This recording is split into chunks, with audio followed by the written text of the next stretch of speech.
Hello जी, नमस्कार। बहुत बहुत स्वागत है आप सभी का इस प्लेटफॉर्म पे, मेरे यानी पीयूष उपाध्याय के साथ में। एमटीएस का नाम तो सुना था, लेकिन इसमें एग्जैक्टली जॉब कौन सी मिलती है, कितना सैलरी मिलता है, क्या मैं एलिजिबल हूं इसमें अप्लाई करने के लिए, मेरी कितनी उम्र होगी तो मैं अप्लाई कर पाऊंगा, या लास्ट डेट क्या हो सकती है अप्लाई करने की, ये सारे कंफ्यूजन्स आज आपके दूर होने वाले हैं।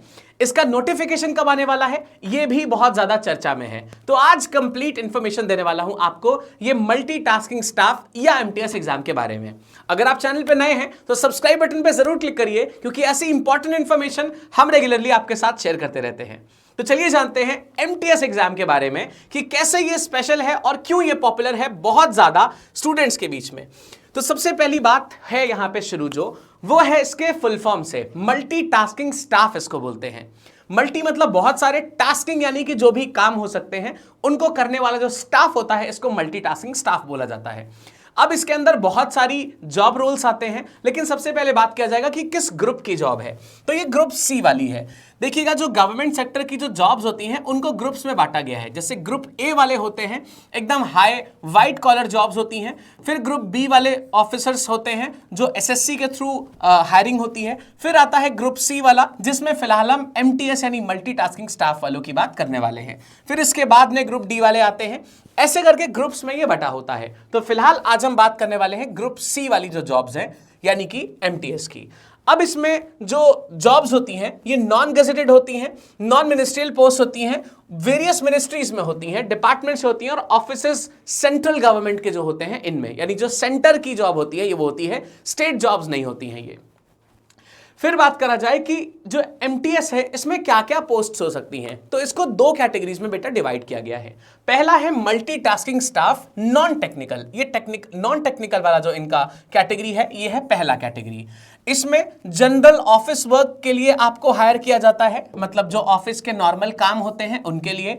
Clerical and support task, clerk यानी जो फाइल वगैरह की जो बाही खाता जो होता है, बही खाता, उसके जो जॉब रोल्स होते हैं उनके लिए इनकी हायरिंग होती है। जैसे फाइल हैंडलिंग हो सकता है, डिलीवरी ऑफ फाइल्स के लिए, क्लीनिंग के लिए, मैसेंजर ड्यूटीज के लिए, और बाकी रूटीन जॉब्स जो गवर्नमेंट ऑफिसेस को रेगुलेट करने के लिए जरूरत होती हैं उनके लिए जो पोस्ट्स पर हायरिंग होती है वो होती है एमटीएस की नॉन टेक्निकल पोस्ट पर हायरिंग। फिर सेकंड कैटेगरी में अगर हम बात करें तो हवलदार की हायरिंग भी होती है, जिसमें सीबीआईसी और सीबीएन दो पदों पर हायरिंग होती है। अब ये सीबीआईसी और सीबीआईएन क्या है, सीबीएन क्या है, चलिए देखते हैं। अब ये स्पेसिफिक पोस्ट होती है एमटीएस के अंदर। ये वाली सीबीआईसी और सीबीएन ये स्पेसिफिक पोस्ट होती है। क्या होता है, सीबीआईसी होता है central board of indirect taxes and customs. अब जो कस्टम होता है ना, जो इंपोर्ट एक्सपोर्ट वाला सेक्टर होता है, इनडायरेक्ट टैक्सेस जो वसूले जाते हैं, उस सेक्टर में जो हवलदार की जॉब मिलती है वो सीबीआईसी की कैटेगरी में आती है। और सेंट्रल ब्यूरो ऑफ नारकोटिक्स जो होता है उस कैटेगरी में जो हवलदार की पोस्ट होती है वो सीबीएन में काउंट होती है। मतलब ये दो जो कैटेगरीज हैं उनमें आप हवलदार की पोस्ट पे हायर हो सकते हैं, ठीक है। अब यहां पे सिक्योरिटी और एली ड्यूटीज और requires meeting certain physical standards. अब डेफिनेट है कि अगर हवलदार की पोस्ट है तो फिजिकल स्टैंडर्ड्स भी माना जाएगा, यानी शारीरिक मापदंड की भी जरूरत पड़ेगी। प्लस इसमें सिक्योरिटी वगैरह या एली ड्यूटीज के लिए आपको हायर किया जाता है, यानी कि सारी चीजें बहुत सुरक्षा से हों, सारी चीजें बिल्कुल मेल जोल से हों, इसके लिए आपको सिक्योरिटी कंसर्न्स के लिए हायर किया जाता है, ठीक है। हवलदार का जो बेसिक पर्पस है उसी के लिए। अब अगर पे लेवल की बात करते हैं ना दोस्त, तो यहां पे पे लेवल 1 रहता है। 7th पे कमीशन के हिसाब से यहां पे बात हो रही है। 8th पे कमीशन जब अलॉट होगा, जब 8th पे कमीशन अप्लाई हो जाएगा तो जितना भी फिटमेंट फैक्टर आएगा, मान लेते हैं 1.9 आ गया फिटमेंट फैक्टर या 1.8 आ गया अगर फिटमेंट फैक्टर, तो सैलरी उसी के बेसिस पे बेसिक पे का इंक्रीमेंट हो जाता है, जिस हिसाब से सैलरी भी बढ़ जाती है। हम फिलहाल 7th पे के बेसिस पे बात कर रहे हैं। पे बैंड जो होता है वो 5200 से 20,200 तक का रहता है। ओल्ड स्केल साथ में ग्रेड पे 1,800 रहता है। बेसिक पे जो रहता है रिवाइज यानी 7th के बेसिस पे 18,000 रुपए पर मंथ एटलीस्ट सैलरी बन के आती है। अब यहां पे आपको शायद मालूम होगा कि जो सिटीज होती हैं इनको 3 टियर में बांटा जाता है। पहला टियर होता है एक्स ग्रुप, फिर होता है वाई ग्रुप, फिर होता है जेड ग्रुप। अब यहां पे क्या होता है, एक्स सिटीज जो होती हैं, टीयर 1 वाली सिटीज होती हैं, इनमें थोड़ी सी मेट्रोपॉलिटन सिटीज वगैरह आती हैं, जिसमें ना जिस सैलरी जो बनती है वो 20,245 के आसपास बनती है, क्योंकि अलाउंसेस वगैरह थोड़े से ज्यादा मिलते हैं, क्योंकि खर्चा थोड़ा ज्यादा होता है वहां पे। फिर टीयर वाई आता है, जिसमें टीयर 2 की सिटीज लेते हैं, 18,355 बनता है, और टीयर 3 यानी जेड सिटीज में लगभग 16,915 रुपए सैलरी बन के आती है। अब यहां पे भी ये एक नॉर्मलाइज कैलकुलेशन है, इसमें थोड़ा बहुत बढ़ना घटना चल जाता है। यहां पे कह रहा है actual in hand salary ranges from 18,000 से लेकर 22,000 तक depending on location and allowances. अब आपको कौन सी लोकेशन मिली है, कितने अलाउंसेस मिल रहे हैं, वहां की महंगाई, वहां का खर्चा के हिसाब से, उस हिसाब से सैलरी 18 से 22,000 के बीच में वेरी करती है। अब ये स्टार्टिंग सैलरी है, ऐसा मत मानिएगा कि आप इसी सैलरी पर रिटायर होंगे, इसमें बहुत सारे इंक्रीमेंट्स भी लगते हैं, आपके जो प्रमोशंस होते हैं वो भी होते रहते हैं, किस हिसाब से होंगे वो सारी बातें अभी करते हैं, देखिएगा। फिर यहां पे जो अलाउंसेस मिलते हैं आपको, एक तो डीए मिलता है, डियरनेस अलाउंस, जिसको महंगाई भत्ता भी कहते हैं, वेरीज विद इन्फ्लेशन, जैसे जैसे महंगाई बढ़ती जाएगी वैसे वैसे वो बढ़ता जाएगा। एचआरए जो मिलता है वो 8% से लेकर 24% तक आपका जो बेसिक पे होगा शहर के हिसाब से, उसके बेसिस पे 8 से 24% तक आपको एचआरए अलॉट होता है। टीए जिसको बोलते हैं ट्रांसपोर्ट अलाउंस, ये 900 रुपए से 1350 रुपए तक रहता है, डिपेंड करेगा कि किस शहर में आपकी पोस्टिंग हुई है। फिर जो अदर बेनिफिट्स हैं उसमें मेडिकल होता है, लीव इनकैशमेंट होता है, ग्रेचुइटी फंड्स होते हैं, रिटायरमेंट बेनिफिट्स होते हैं, जो गवर्नमेंट जॉब्स में जनरली सब जगह मिलते हैं, तो ये वाले बेनिफिट्स अदर में रहते हैं। अब कौन से लोग अप्लाई कर सकते हैं? अगर आप 10th पास है ना, तो भी आपके लिए बढ़िया अपॉर्चुनिटी है, 10th पास लोग इसमें अप्लाई कर सकते हैं। मैट्रिक्स यानी 10th आपने पास किया होगा, या फिर इक्विवेलेंट भी चलेगा, किसी भी बोर्ड या यूनिवर्सिटी से जो सच में रजिस्टर्ड है। आपने कोई ऐसे यूनिवर्सिटी से अगर 10th किया है जो कोई जानता ही नहीं है, कहीं रजिस्टर्ड नहीं है, तो वो मान्य नहीं होगी। फिर कोई मिनिमम परसेंटेज रिक्वायर्ड नहीं है, अगर आपने 43% भी स्कोर किया है तब भी आप फॉर्म भर सकते हैं, अगर आपने 93 स्कोर किया है तब भी आप फॉर्म भर सकते हैं। प्लस अगर किसी ने ज्यादा आगे तक क्वालिफिकेशंस की हुई हैं, कोई ज्यादा क्वालिफाइड है, मान लीजिए कोई मास्टर्स कर चुका है, वो चाहता है कि मैं एटलीस्ट एक गवर्नमेंट जॉब को क्लियर कर लूं, एटलीस्ट अगर ज्वाइन भी ना करूं तो भी वो इस चीज में कैपेबल है, वो फॉर्म भर सकता है। मतलब ऐसा नहीं कि सिर्फ 10th वाले ही भर सकते हैं, आगे वाले भी फॉर्म्स भर सकते हैं। आगे अगर हम बोले कि इसमें एज लिमिट क्या रहने वाली है, सबसे बड़ी बात यहीं पे आ जाती है कि जैसे मान लीजिए कोई 40 साल का है, वो भी 10th पास है, तो क्या वो भी फॉर्म भर सकता है? ऐसा नहीं होगा। आपको 18 से 25 साल की लिमिट दी गई है अगर आपको एमटीएस की पोस्ट के लिए जनरल वाली करनी है। अगर आप हवलदार के लिए करना चाहते हैं तो 18 से 27 साल तक की पोस्ट दी गई है। ये बेटा जनरल कैटेगरी के लिए है। अब age relaxation SC, ST, OBC और पीडब्ल्यूडी के लिए दिया है। एक्स सर्विसमैन के लिए जैसे गवर्नमेंट के रूल्स हैं उस हिसाब से उनको रिलैक्सेशन मिल जाता है। जनरली ये 3 से 5 साल का होता है। ये कब पता चलेगा? 26 जून, यानी 2 दिन बाद आ रही है इसकी वैकेंसी, इसका नोटिफिकेशन, जिसमें सारी बातें एकदम क्लियर हो जाएंगी। ठीक है। फिर बात करें नेशनलिटी, कौन से लोग भर सकते हैं? भाई इंडियन हो, अगर आप नेपाली भूटानी हैं तब भी भर सकते हैं। टिबेटन रिफ्यूजी हैं, 1 जनवरी 1962 के बाद अगर आप आए हुए हैं तब आप भर सकते हैं।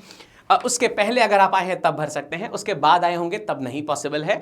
या फिर अगर कोई आप पर्सन है जो इंडियन ओरिजिन में किसी स्पेसिफाइड कंट्री से हैं, अगर आप चाहते हैं कि हैं आप इंडियन ही, आप वापस आके यहीं पे सेटल होना चाहते हैं, तब आप इस फॉर्म को भर सकते हैं। ये कुछ इनकी शर्तें दी गई हैं। इसको डोमिसाइल भी बोला जाता है कि आपकी नेशनलिटी क्या है, किस देश से आप बिलोंग करते हैं।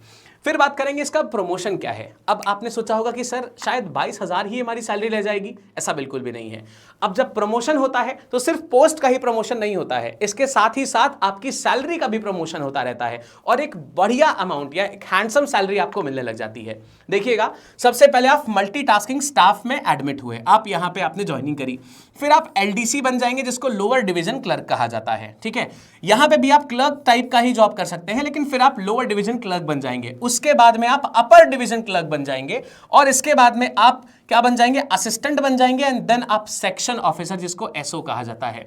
इस स्टेज पे आके आपकी एक हैंडसम सैलरी बनने लग जाती है, जो कि आपकी बेस अभी जो सैलरी बन रही है उसका ऑलमोस्ट 3 से 3.5 गुना आपके अमाउंट जो होता है वो बढ़ जाता है। तो काफी अच्छा रहता है। लेकिन इसके जो एग्जाम्स वगैरह होते हैं, ये थोड़े से चैलेंजिंग हो सकते हैं क्योंकि इतना आसान ही नहीं होगा कि आपकी सैलरी सिर्फ इंक्रीज होती जाए और आपको कोई मेहनत ना करनी पड़े। वो आपको करनी पड़ेगी डेफिनेटली। प्रमोशन जो होते हैं वो सीनियरिटी के बेसिस पे डिपार्टमेंटल एग्जाम जो हुआ करते हैं, ऑब्वियसली डिपार्टमेंट में ही एग्जाम होगा तो प्रेफरेंस आपको मिलेगी, लेकिन फिर भी वो थोड़ा सा चैलेंजिंग होता है क्योंकि जॉब के साथ आपको पढ़ाई भी करनी पड़ सकती है अगर आपको इसमें प्रमोशन चाहिए तो। और जो आपकी परफॉर्मेंस है, आपने अपने काम को किस तरीके से किया हुआ है, उसके बेसिस पे भी इंटरनल मार्क्स कुछ अलॉट हो जाते होंगे, जिसके बेसिस पे थोड़ा सा प्रेफरेंस आपको मिल जाता है, राइट। फिर यहां पे जो चीजें हमने अभी डिस्कस की हैं उसका एक शॉर्ट में हम एक समराइज कर लेते हैं।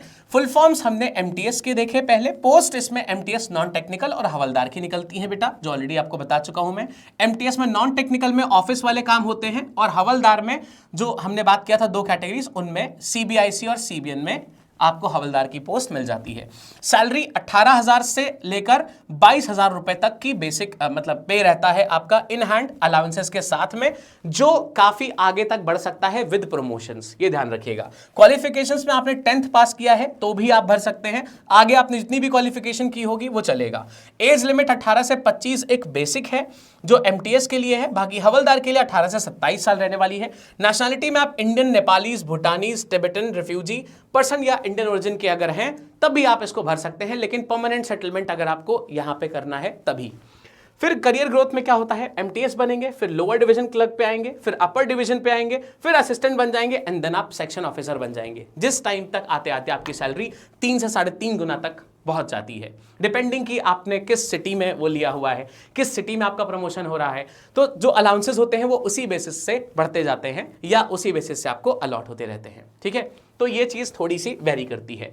अब बात यह आएगी कि सर ये सारी बातें हमने जान ली हैं, हम अपनी तैयारी कहां से शुरू करें। तो देखिएगा, जो बच्चे एमटीएस की तैयारी करना शुरू करते हैं सबसे ज्यादा प्रॉब्लम उनको आती है इंग्लिश में। इसके पीछे रीजन ये है कि इंग्लिश हमारी मातृभाषा नहीं है और हमने बहुत ज़्यादा इस पर ध्यान नहीं दिया है। तो सर हमको एकदम बेसिक से जानना है, हमको एकदम जीरो से सीखना है कि हम कैसे कर लें और हमारा जब एग्जाम हो तो हम क्वेश्चंस पूरे कर पाएं। भले ही हमको अंग्रेजी फर्राटेदार बोलनी ना आए लेकिन हम क्वेश्चंस को पूरा कर पाएं। तो इसके लिए ज़रूरी है कि आप फाउंडेशन को बहुत स्ट्रांग कर लें अपने। कैसे कर सकते हैं, बहुत आसान तरीका बताता हूं, ध्यान से समझते जाइएगा। आपको जाना है गूगल पे आप जाएंगे, गूगल पे लिखेंगे LAB lab.live lab.live लिखेंगे और इसको टिक कर देंगे, ठीक। अब यहां पे आप देखेंगे, इसको क्रॉस कर दीजिएगा, आप देखेंगे कि यहां पे ना आपके लिए एक बढ़िया सा बैच चल रहा है। इस बैच का नाम है मंजिल। देखिएगा, ये मंजिल बैच है, MANZIL। आप इस मंजिल बैच को जब खोलेंगे ना, ये आज के लिए ही ऑफर है, बस आज ये खत्म हो रहा है। ध्यान से इसको देख लीजिए, इसको अवेल कर सकते हैं। ये जो बैच है ना, इसमें पूरा बेसिक से चीजें आपको पढ़ाई जाती हैं। मतलब अगर आप कितना भी वीक अपने आप को फील करेंगे, इस बैच में आने के बाद आपको लगेगा कि हाँ मेरे हिसाब से चीजें चल रही हैं, ये बात श्योर्ड है। अब देखिए, अभी तक ये क्या था, अभी तक ये 1 ईयर के लिए मिल रहा था, प्राइस था इसका 1599 रुपए। आज इसका लास्ट डे है, जो इसकी वैलिडिटी है वो अभी आपको मिल रही है 2 साल के लिए और इसका प्राइस है 1399 रुपए। इस प्राइस में भी अगर आपको छूट चाहिए तो आपको कोड लगाना है LAB 135। कोड कैसे लगा सकते हैं बेटा, समझिएगा। आपको यहां पे बाय नाउ पे क्लिक कर देना है। बाय नाउ पे जैसे ही आप क्लिक करेंगे आपसे मोबाइल नंबर पूछेगा और OTP पूछेगा, वो आप जैसे ही डालेंगे उसके बाद फिर से यहां पे ऐसा ही खुल जाएगा। फिर बाय नाउ पे आप क्लिक करेंगे तो यहां पे एक कॉलम बन के आएगा, उसमें लिखा होगा कोड लिखिए इसमें। तो कोड में आप क्या लिखेंगे, LAB 135 और 2 साल के लिए ये मंजिल बैच आपको फ्री मिल जाएगा, जिसमें आप बढ़िया से बेसिक से पूरी प्रैक्टिस कर सकते हैं। अब जिसको लग रहा है कि सर हमको मॉक भी लगाना है, हमको देखना है कि हम कहां पे स्टैंड कर रहे हैं, या फिर अगर मंजिल बैच में बेसिक कंप्लीट हो गया, अब हम एडवांस में हमें बहुत सारी अलग अलग चीजें पढ़नी है, मॉक भी लगाना है, डिफरेंट क्वेश्चंस भी हमको प्रैक्टिस करने हैं, वो कहां से कर पाएंगे। तो बेटा मंजिल बैच में हम प्रैक्टिस भी कराएंगे आपको और मॉक भी कुछ 1-2 लगवाएंगे। लेकिन अगर आपको ढेर सारे मॉक्स चाहिए तो आपको जाना पड़ेगा, इससे थोड़ा एक्सपेंसिव लेकिन बेस्ट चॉइस रहा है बाय द स्टूडेंट्स। आपको जाना है बेसिक पेज पे। जब आप lab.live लिखेंगे तो आप यहां पहुंचते हैं, आपको सर्च बार में लिखना है महापैक, MAHAPACK, महापैक लिखेंगे और इसको सर्च कर देंगे। महापैक जैसे ही आप सर्च करेंगे आपके पास ढेर सारे ऑप्शन खुल के आ जाएंगे, ठीक है। ये SSC महापैक है, महापैक 2.0, सारी चीजें यहां पे दिख रही हैं। लेकिन मैं आपको सजेस्ट करूंगा कि आप बेस्ट वाले पे जाओ। अभी कम पैसा और बेस्ट चीज क्या है, सबसे पहला वाला देखिए। ये अभी तक क्या था, 1 साल के लिए मिला करता था। 1 साल के लिए मिलता था, मतलब 12 महीने के लिए, और इसका प्राइस रहता था 3200 रुपए। ये इसका प्राइस होता था डिस्काउंट के बाद। अभी ये 2 साल के लिए मिल रहा है और इसका प्राइस है 2899 रुपए, यानी प्राइस भी कम और वैलिडिटी भी डबल। लेकिन ये प्राइस सिर्फ आज के लिए ही है, ठीक है। अब यहां पे देखिए ऑफर एंड्स टुडे लिखा हुआ है, मतलब आज ही ये खत्म हो जाएगा, तो इसको ग्रैब कर सकते हैं आप। 2899 रुपए में आप इसको खरीद सकते हैं। ये प्राइस अभी नहीं चल रहा है। 2899 में भी अगर डिस्काउंट चाहिए तो आप इसमें कोड लगाएंगे LAB 135। प्रोसेस वही रहेगा, आपको बाय नाउ पे क्लिक करना है, जो यहां पे डिस्काउंट कोड लिखने की जगह आएगी उसमें आप ये लिख देंगे LAB 135, और इस प्राइस में भी कुछ प्राइस कम हो जाएगा, तो इसको आप बाय कर सकते हैं। अब इसके बाद आपको मिलेगा क्या? जितनी चीजें आप इस एप्लीकेशन में देख रहे हैं, देखिएगा, जितनी भी चीजें आप इस पेज पे देख रहे हैं, ये जितने भी बैचेस यहाँ पे आ रहे हैं चलते हुए, ये सारे बैचेस आपको पहली बात तो फ्री एक्सेस मिलेगा। कुछ भी आप किसी भी बैच में कोई सी भी क्लास करेंगे वो सब कुछ फ्री रहेगा। चाहे आप रीजनिंग की करें, चाहे आप GS की करें, चाहे आप मैथ्स की करें, सारी चीजें फ्री रहेंगी। बाकी देखिए यहाँ पे क्या क्या चीजें अवेलेबल हैं। यहाँ पे बुक्स हैं, यहाँ पे ई बुक्स हैं, फ्री कंटेंट में सब कुछ मिलेगा, प्रीवियस ईयर पेपर्स मिलेंगे, सिलेबस क्या क्या आने वाला है, महापैक में जितने भी वर्जन्स हैं वो सब फ्री मिलेंगे। प्लस यहाँ पे जितने भी प्रीवियस ईयर पेपर्स हैं वो सब आप प्रैक्टिस के लिए ले सकते हैं। जितने एप्लीकेशन में चीजें दिख रही हैं वो सारी चीजों का एक्सेस फ्री है। प्लस आपको फ्री में ई बुक्स भी मिलने वाली हैं। 3 लाख से ज्यादा सवाल मिलने वाले हैं प्रैक्टिस करने के लिए। तो ये मान लीजिए कि अगर आपने महापैक ले लिया है तो ये श्योर शॉट है, आप कोई सा भी एग्जाम टारगेट कर लीजिए, एक शॉट में वो निकल जाएगा। बस आप ऑनेस्ट रहिएगा अपनी तैयारी के साथ में। बाकी हम फुल कमिटमेंट के साथ हमेशा आपके साथ रहते हैं। तो मिलेंगे किसी क्लास में जरूर, तब तक के लिए all the best and thank you.